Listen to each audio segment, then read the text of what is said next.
As if goose-stepping to the same drumbeat, Koran 3:69 says, "The people of the book wish to lead you astray, yet they lead none astray but themselves." Koran 3 verse 118, "They desire your annihilation. Hate is on their tongues, and they hide disease in their hearts. Say, die in your rage. They are vexed, but their cunning will do you no harm." Mein Kampf 4:22. The Jewish religious doctrine is primarily a tool for preserving the purity of Jewish blood and regulating intercourse. 4:48. The black-haired Jew boy, diabolic joy in his face, waits in ambush for the unsuspecting girl whom he defiles with his blood and thus robs her from her people. Suggesting that a veil might protect women from defilement, Hitler says, Mein Kampf 6:19. If today physical beauty of the Aryan girl were not pushed into the background by our dandified fashion, the seduction of hundreds of thousands of girls by bow-legged, disgusting Jewish bastards would never be possible. It is in the interests of the nation that the most beautiful bodies find one another. And produce the Nazi paradise. Mein Kampf 4:06. Without purity of blood, the Aryan loses the paradise which he has created for himself. 4:13. The Jews are neither a race nor a people. They are an example of a purely parasitic product of decay. Mein Kampf 4:50. The most terrible example of the Jews' desire to become a tyrant, to enslave others, and for the permanent subjugation is offered by Russia, where Jews killed or starved 30 million people with a truly diabolic ferocity and inhuman torture. Now Jewish scribblers and robbers rule over a great people. Jews are vampires who must die sooner or later. While Lenin was a Jew, as was Marx, the other founders of communism, Engels and Hegel, were Aryan. Further, Lenin was a piker when it came to killing Russians. Hitler slaughtered 10 million, and Stalin 20. Hitler's God loved killing Jews as much as Mohammed's did. Mein Kampf 4:52. Peoples who bastardize themselves or permit themselves to be bastardized sin against the will of eternal providence, and their ruin by the hand of a stronger nation is consequently not an injustice, but only the restoration of right. Nature proclaims that they have no right to complain about the loss of their worldly existence. 4:54. Determined to fight to the extreme with the poison of Marxist ideas, the Jew in his Star of David rose higher as our people's will to live vanished. Just when resistance appeared vain, Providence gave the reward.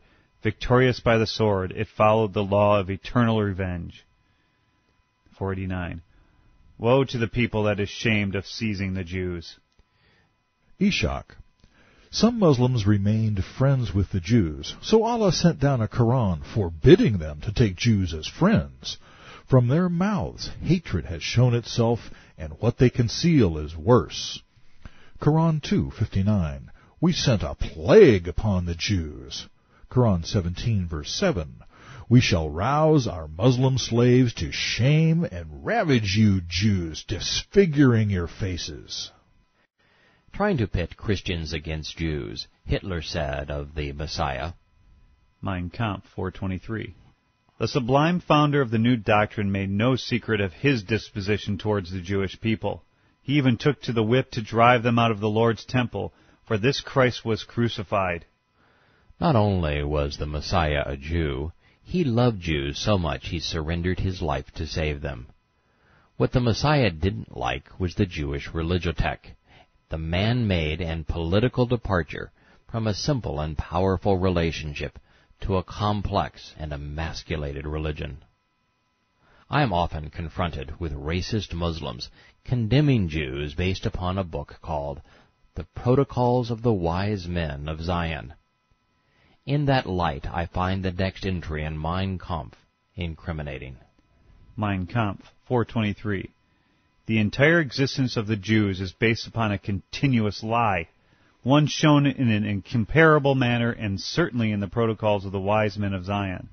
The Jews say that they are a forgery, which is the best proof that they are genuine after all.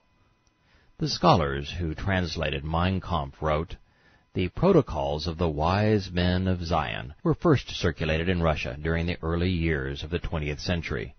The tract purports to be an account of a meeting between Jewish leaders in the fall of 1897, the year of the first Zionist Congress. It became effective propaganda, as it contains a horrible plot to undermine society, overthrow governments, and destroy Christianity.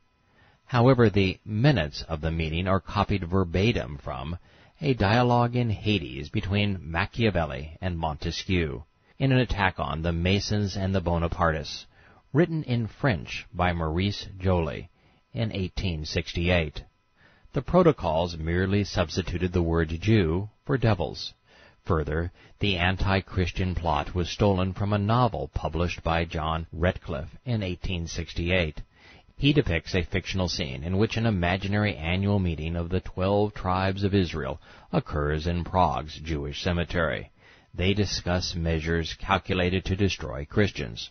So even though the Protocols are a farce, editions edited by the Nazis were widely circulated in Europe. This is reminiscent of Muhammad's attack on Judeo-Christianity, based upon his bogus views of the Torah and Gospels. Holocaust cannot be justified without lies. Muhammad and Hitler, the Koran and Mein Kampf, Islam and Nazism are two couplets apart from time and space. Deceit was their common currency. The blood of Jews was their common goal. Fighting was justified, even glorified, and millions have been sacrificed at the altar of our ignorance.